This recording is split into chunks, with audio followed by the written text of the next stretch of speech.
Okay, let's just jump right into it. When I say the words eternal life, what pops into your head?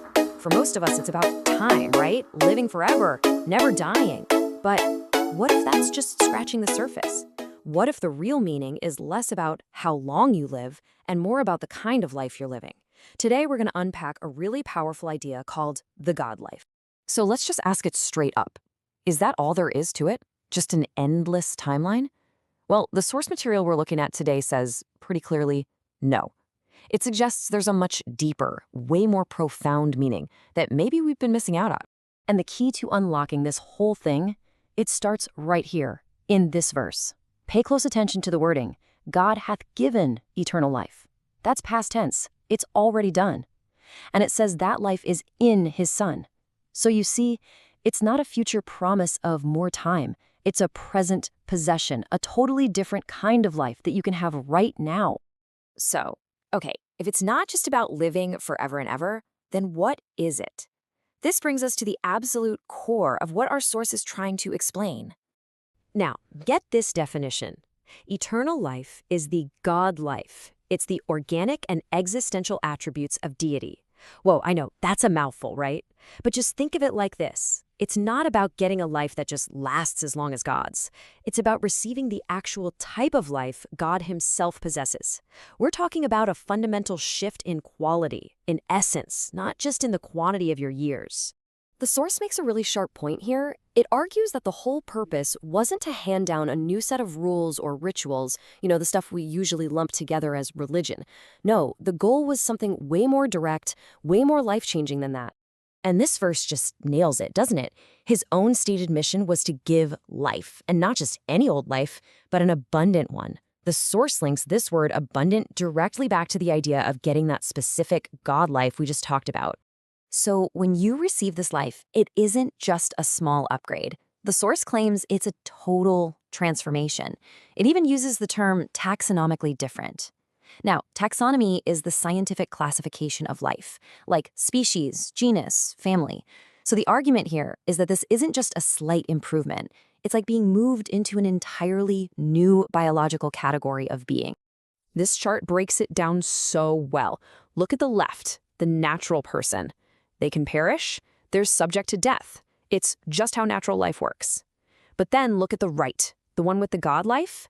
They cannot perish. They are partaker of the divine nature. They are superior to death. See? It's not just an improvement. It is a complete change of category. We've all heard this verse a million times, but let's really look at it through this new lens. The source zooms in on that phrase, should not perish. The idea here is that this isn't just about avoiding a bad afterlife. It's directly tied to being made indestructible because you now possess a life that by its very nature cannot be destroyed. So, where does this all happen? The source uses a great metaphor. Your physical body, it's just the house, the outer casing. The real you, your spirit, lives inside. And it's in your spirit that this indestructible life and nature of God takes up residence. Okay, this is where it gets really practical. If someone truly has this life inside them, what does that mean for them day in and day out? Well, according to the source, it makes them indestructible and invincible. And the source is not vague about it. This God life is said to make a person superior to Satan, to sickness, to disease, to failure, and yes, even to death itself. I mean, these are incredibly bold claims, suggesting a complete and total shift in a person's reality. Let's just pause on this phrase for a second, because this is a big one. This is not just saying you have a divine helper. The claim is that you become a partaker. You literally get to share in the very substance and nature of God. That's a mind-bending idea. And to what degree do you partake? A little bit? Nope. The source material makes this astonishing claim that in your spirit, the real you are 100% divine. The idea is that even while you're living in a human body, your core identity has been totally and completely transformed. But hang on. According to the source, this isn't just some personal perk. Having this kind of life comes with a massive purpose, a huge mission. And here it is. This is the crucial point. If you have this life, you're not supposed to just hoard it. You actually become a distributor, a conduit for that exact same life to flow through you and out to the world around you. And this is what that distribution actually looks like.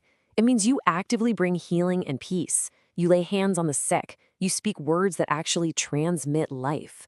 And ultimately, you manifest God's nature right here on earth. This is an active role, not a passive one. This final verse really drives the whole thing home. It draws a direct parallel. The source interprets this to mean that your role and your very nature in this world are supposed to be a mirror image of Christ's, a life giver, just like he was. And that brings us to the source's most powerful, most provocative statement. This whole journey culminates in a brand new identity. You're not just a forgiven human. You're a new kind of being altogether, a divine species. It is a challenging idea, for sure, and it totally reframes what it means to have eternal life. So it leaves us with one last question. What would it actually mean to live your life as if this were true?